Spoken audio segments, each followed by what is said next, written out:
অল্প টাকা ইনভেস্ট করে অল্প সময়ে কোটিপতি হওয়ার উপায়। আসসালামু আলাইকুম, সবাই কেমন আছেন? আশা করি অনেক অনেক ভালো আছেন। আমিও আল্লাহর রহমতে অনেক অনেক ভালো আছি। আরেকটা নতুন ভিডিও নিয়ে চলে এলাম আপনাদের মাঝে।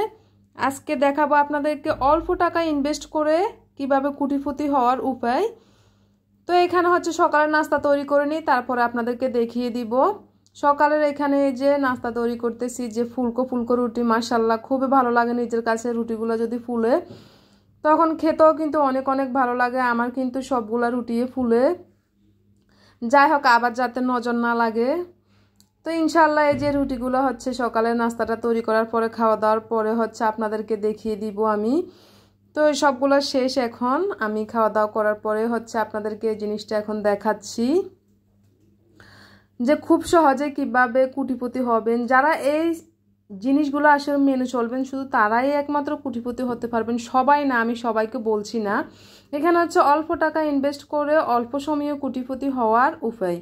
এক নম্বরে আছে অল্প টাকা দিয়ে ব্যবসা শুরু করে ব্যবসার টাকা খরচ না করে ব্যবসায়ের কাজে লাগিয়ে ব্যবসা বড় করবেন।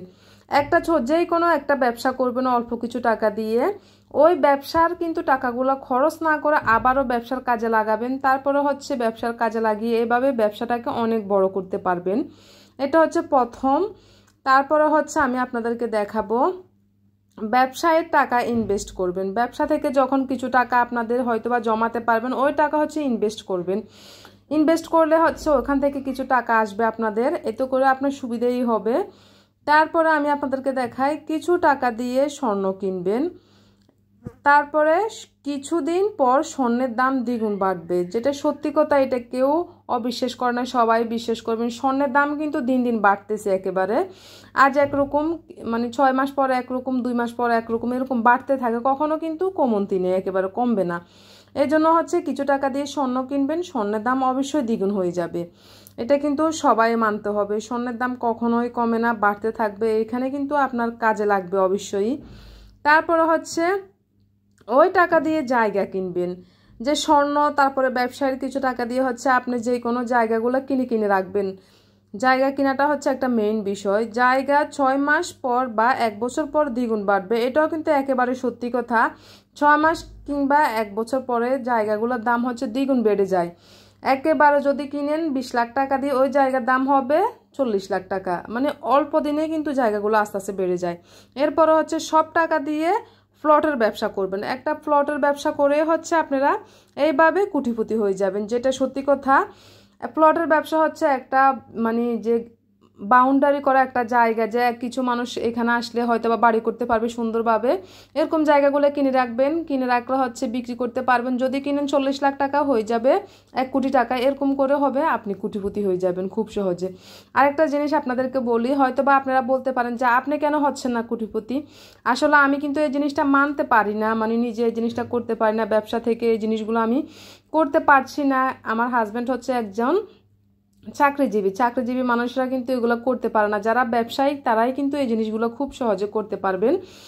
তো এই জন্য হচ্ছে আমাকে, মানে এই জিনিসগুলো হয়তো বা অনেকে বলবেন, আমি তার আগে বলে দিচ্ছি আমি এগুলো করতে পারবো না। এই নিয়মগুলো যারা মানতে পারবেন তারাই একমাত্র কোটিপতি হতে পারবেন। কিন্তু সবাই কিন্তু কোটিপতি যে হয়ে যাবেন এমন কথা না। এই জিনিসগুলো কিন্তু একদম মারলে আপনি 100% কি বলবো, 100% আপনি কোটিপতি হবেন, শুধু যদি এই জিনিসগুলো প্রথম অবস্থা থেকে আমার একেবারে সব 5টা এখানে হচ্ছে আমি আপনাদেরকে টিপস দেখাচ্ছি, এগুলো যদি মেনে চলতে পারবেন আপনি 100% শিওর আপনি কোটিপতি হয়ে যাবেন। এটাতে কোনো আপনার ইয়ে নেই। শুধু যদি নিয়ম মাফিকে আমার এই যে সবগুলো বিষয় যদি মানতে পারেন তারাই হবেন। তো এই জন্য আপনাদেরকে বলে দিয়েছি খুব সহজভাবে। আমার হাজব্যান্ড একজন চাকরিজীবী, আমি এই জিনিসগুলো আসলে ব্যবসায়িক না, কিংবা এই জিনিসগুলো আমি মেনে চলতে পারছি না, এই জন্য আমি কোটিপতি হতে পারছি না। এই জন্য আমি কিন্তু দেখাই খুব সহজভাবে লিখে লিখে আপনাদেরকে বুঝিয়ে দেওয়ার জন্য। যাই হোক, এখন হচ্ছে আমি আমার কাজে চলে আসলাম। আমার যেভাবে প্রত্যেক দিন আমি যে কাজগুলো থেকে থাকে, আমি ওই কাজগুলো কিন্তু এখনও এইভাবে করে নিচ্ছি। তো এখানে হচ্ছে খাওয়া দাওয়ার পরে, নাস্তা করার পরে হচ্ছে অনেক কাজ পড়ে থাকে। সকাল সকাল অনেক বড় ঘুম থেকে উঠি, ভোরবেলা ঘুম থেকে উঠে হচ্ছে আমি ছেলেকে হচ্ছে নাস্তা খাওয়াই, তারপরে হচ্ছে বাকি কাজগুলো করে নিই। ছেলে স্কুলে চলে যায়, হাজব্যান্ড তার অফিসে চলে যায়।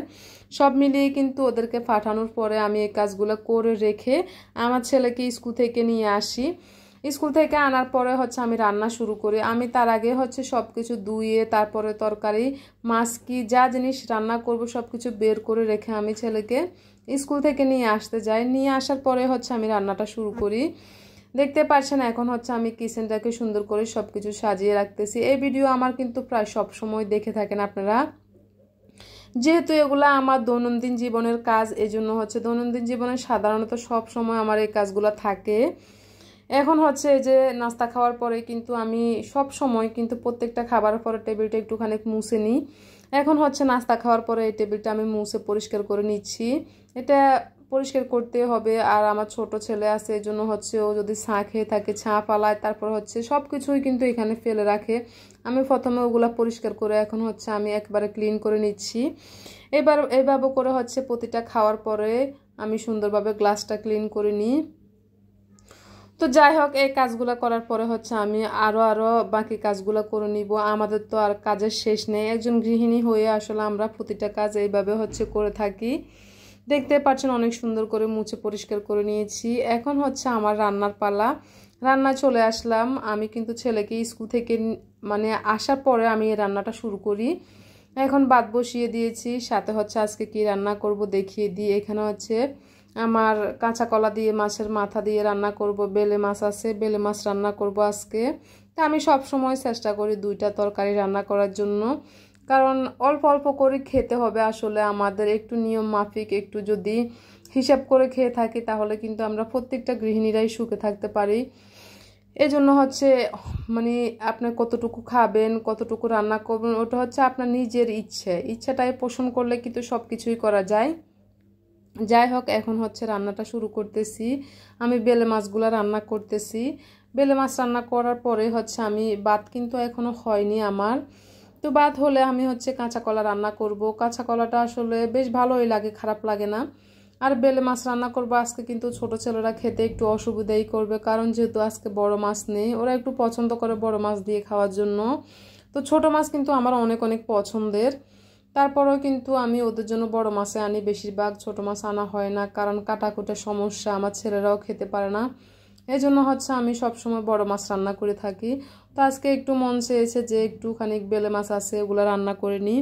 এখানে হচ্ছে আমার কাঁচা কলা রান্না হইতেছে। তো যাই হোক, সব শেষে আমার রান্নাটা শেষ হয়ে গেছে একেবারে। এখন যে রান্না করলাম কীরকম হয়েছে একটুখানি দেখিয়ে দিই। তা আমি সব সময় কিন্তু এইভাবে আপনাদেরকে দেখিয়ে দিই এক পলকে আমার রান্নার শেষে যে রান্না কেমন হয়েছে, কালারটা কেমন হয়েছে। তো এটা হচ্ছে কাঁচা কলা দিয়ে মাছের মাথা দিয়ে রান্না করলাম। তো এটাও হয়ে গেছে আমার। তারপরে হচ্ছে আমি যে বেলে মাছটা রান্না করেছি ওইটা রান্নাটাও হয়ে গেছে। দেখতে পাচ্ছেন মাশাআল্লাহ সুন্দর একটা কালার চলে এসেছে। কালার চলে আসলে কিন্তু আমার থেকে খেতেও ভালো লাগে। তো যাই হোক, এ ছিল আমার আজকের রান্না বান্না সব মিলিয়ে। তো কেমন লাগলো আজকের ভিডিও সবাই জানাবেন। সবাই ভালো থাকবেন। আল্লাহ হাফেজ।